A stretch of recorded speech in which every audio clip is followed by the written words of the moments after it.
A person who thinks all the time has nothing to think about except thoughts.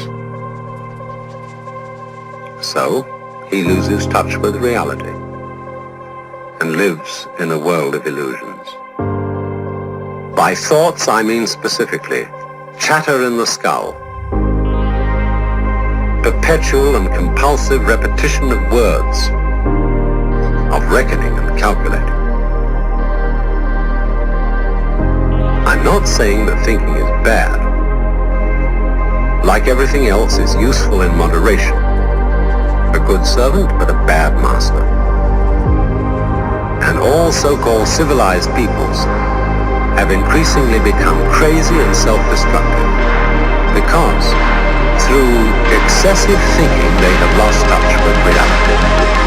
That's to say, we confuse science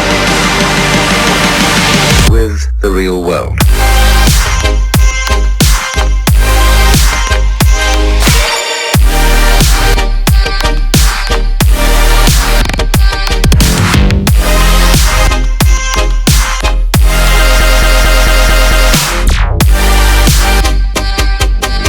This is the beginning of meditation.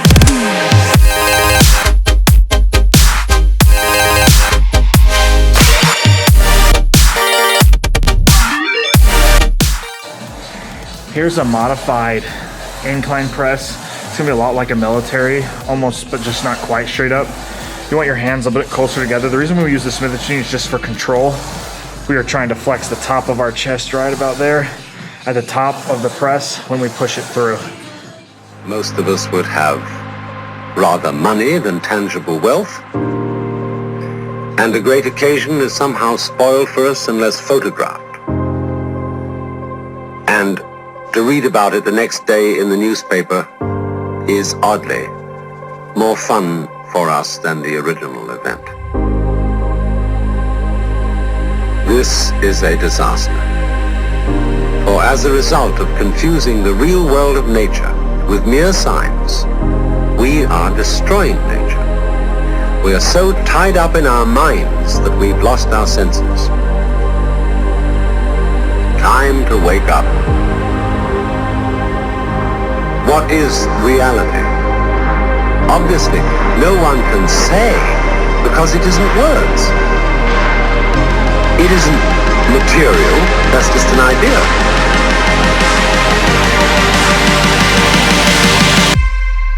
Reality is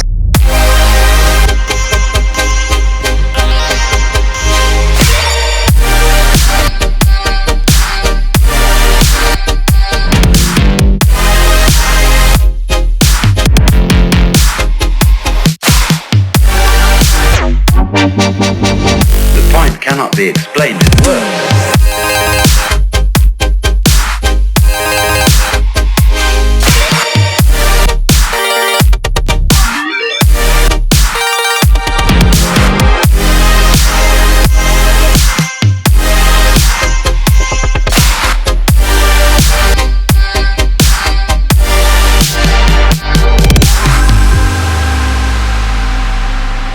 I'm not trying to put you down.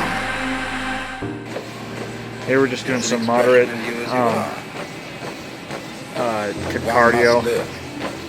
Traditional cardio, we're just going longer distances at a brisk pace at a slight incline.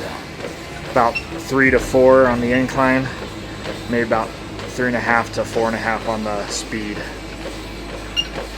And you want to go for about 15 to 20. This is list training, I believe is what it's called. Get it. That's how you should do it probably too.